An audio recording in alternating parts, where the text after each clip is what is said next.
പ്രജിത്ത്, ഇപ്പോൾ മൃതദേഹം ആംബുലൻസിലേക്ക് മാറ്റിയിരിക്കുകയാണ്. ആദ്യം ഇൻക്വസ്റ്റ് നടപടികളും പോസ്റ്റ്മോർട്ടവും മറ്റും അതിന് തൊട്ടടുത്തായി തന്നെ നടത്തുമെന്ന് പറഞ്ഞിരുന്നെങ്കിലും അത് ചില സാങ്കേതിക പ്രശ്നങ്ങൾ അവിടെ ഉള്ളതുകൊണ്ട് തന്നെ മെഡിക്കൽ കോളേജിലേക്ക് മൃതദേഹം മാറ്റുകയാണ്. ആദ്യഘട്ടത്തിൽ വലിയ പ്രതിഷേധം ഉണ്ടായിരുന്നൊരു സാഹചര്യം ഉള്ളതുകൊണ്ട് തന്നെ ഈ പോകുന്ന വഴിയിലെല്ലാം കൃത്യമായ സുരക്ഷാ സംവിധാനങ്ങൾ പോലീസ് ഒരുക്കിയിട്ടുണ്ട്. അതുമായി ബന്ധപ്പെട്ട് എന്തെങ്കിലും അറിയാൻ സാധിക്കുന്നുണ്ട്? ഇപ്പോൾ മൃതദേഹം ആംബുലൻസിലേക്ക് പോലീസ് മാറ്റിയിരിക്കുകയാണ്.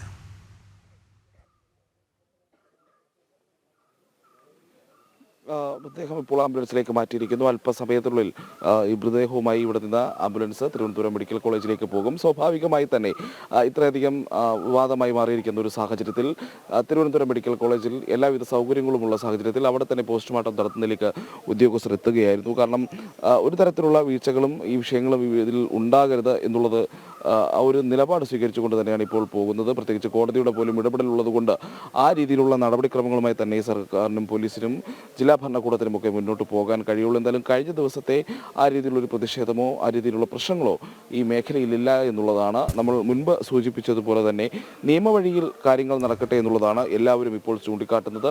അതിന് അനുസൃതമായിട്ടുള്ള രീതിയിൽ കൃത്യമായ ബന്ദോബസ്തും സുരക്ഷയും കാര്യങ്ങളും എല്ലാം ഇവിടെ ഒരുക്കിയിട്ടുണ്ട്. നിരവധി പോലീസ് വാഹനങ്ങളുണ്ട്. ആ പോലീസുകാരെ വലിയ രീതിയിൽ തന്നെ ഈ പ്രദേശത്ത് വിന്യസിച്ചിട്ടുണ്ട്.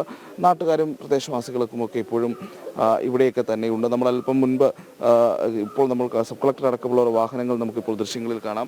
എന്തായാലും ഈ കൈലാസനാഥ മഹാദേവ ദേവസ്ഥാനം എന്നുള്ള ഈ ഗോപൻ സ്വാമി സ്ഥാപിച്ച ഈ ക്ഷേത്രവും മറ്റു കാര്യങ്ങളുമൊക്കെ നമ്മൾ കഴിഞ്ഞ ദിവസങ്ങളിൽ തന്നെ കണ്ടതാണ്. ഈ ഒരു പോസ്റ്ററോട് കൂടിയാണ് ഇത്തരത്തിൽ അദ്ദേഹത്തിൻ്റെ ഒരു സമാധി സംഭവിച്ചതായി നാട്ടുകാർ അറിയുന്നത്. ഇതാണ് തുടർന്ന് അങ്ങനെയുള്ളൊരു സംശയങ്ങൾക്കും കാരണങ്ങൾക്കും ഒക്കെ എത്തിയത്. എന്താണെന്ന് ഇത്തരമൊരു നോട്ടീസ് എത്തുമ്പോഴാണ് കാര്യങ്ങൾ തങ്ങൾ അറിയുന്നത് എന്നുള്ളതാണ്. അപ്പോഴും കുടുംബം പറഞ്ഞ രീതിയിൽ പ്രാഥമികമായി നൽകിയിട്ടുള്ള മൊഴിയുടെയൊക്കെ അടിസ്ഥാനത്തിൽ ആ രീതിയിൽ തന്നെ ഇപ്പോഴും ഈ മൃതദേഹം ആ സമാധി സ്ഥാനം തുറന്ന് പരിശോധിച്ച സമയത്ത് എങ്ങനെയാണോ ആചാരപരമായി തന്നെ തങ്ങൾ കാര്യങ്ങൾ ചെയ്തു എന്ന് കുടുംബം പറഞ്ഞ മൊഴിയെ പ്രാഥമികമായി ശരിവെക്കുന്ന രീതിയിൽ തന്നെയാണ് ഈ കാര്യങ്ങൾ ഉള്ളത്. പ്രത്യേകിച്ച് ഈ പ്രദേശവാസികളെ ആളുകളൊക്കെ ഇവിടെയൊക്കെ തന്നെ ഉണ്ട് എന്നുള്ളതാണ്. ചേട്ടാ ഇവിടുത്തേരാണോ? എന്താണ് ഇപ്പോഴത്തെ ഒരു സിറ്റുവേഷൻ? നിങ്ങളുടെ ഒരു കാര്യങ്ങളൊക്കെ എങ്ങനെയാണ്? ഇല്ല, നമ്മുടെ ഈ മരണത്തിനൊരു സംശയം ഉണ്ടായിരുന്നു. അപ്പോൾ അത് ദൂരീകരിക്കാൻ വേണ്ടിയുള്ള ഒരു ഇടപെടൽ അത് വേണം എന്ന് പറഞ്ഞു. നാട്ടുകാർ നിലയ്ക്ക് ഞങ്ങൾക്ക് അങ്ങനെ ഒരു ഇതുണ്ട്. സ്വാഭാവികമാണ് നിയമപരമായിട്ടുള്ള ഇതൊരു നല്ലൊരു കാര്യമാണ്. സംഘർഷമൊന്നും ഇല്ലാതെ ഇങ്ങനെ മുന്നോട്ട് പോയത് വളരെ ഒരു കാര്യമാണ്.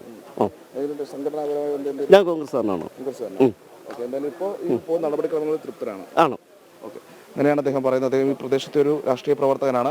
ഇപ്പോഴുള്ള ഈ നടപടിക്രമങ്ങളിൽ പ്രത്യേകിച്ച് നിയമപരമായ കാര്യങ്ങളിൽ ഒരു വ്യക്തത വേണം. ഒരു മരണം ഉണ്ടായിരിക്കുന്നു, ആ മരണത്തിൻ്റെ കാരണം എന്ത് എന്നുള്ളത് അത് നമ്മുടെ നാട്ടിലെ നിയമ സംവിധാനം അനുസരിച്ച് അത് വ്യക്തമാക്കപ്പെടണം എന്നുള്ളത് തന്നെയാണ് എല്ലാവരും പറയുന്നത്.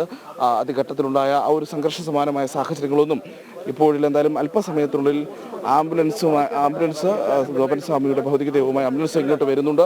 നമുക്ക് അല്പസമയത്തിനുള്ളിൽ അതിൻ്റെ മൃതദേഹം ഇവിടെ നിന്നും നേരെ മെഡിക്കൽ കോളേജിലേക്കാണ് കൊണ്ടുപോകുന്നു. പോസ്റ്റ്മോർട്ടം നടപടികൾ ഇന്ന് മെഡിക്കൽ കോളേജിൽ നടക്കുമെന്നുള്ളതാണ് നമുക്ക് ഇപ്പോൾ മനസ്സിലാക്കാൻ കഴിയുന്നത്. അപ്പോൾ ഇന്ന് തന്നെ പോസ്റ്റ്മോർട്ടം നടപടികൾ ആരംഭിക്കും. പക്ഷേ അത് ഇന്ന് തന്നെ പൂർത്തിയാകുമോ എന്നുള്ള കാര്യത്തിൽ ഈ ഘട്ടത്തിലൊരു വ്യക്തത പറയാൻ കഴിയുന്നില്ല. കാരണം ശാസ്ത്രീയമായ പരിശോധനകൾ കൃത്യമായി നടത്തേണ്ടതുണ്ട്. അത് മൃതദേഹത്തിൻ്റെ പ്രാഥമികമായി നമുക്ക് ലഭിക്കുന്ന വിവരമനുസരിച്ച് മൃതദേഹത്തിൻ്റെ അരയ്ക്ക് താഴോട്ടാണ് കുറച്ച് അഴുകിയിട്ടുള്ള നിലയിലൊക്കെ ഉള്ളത്.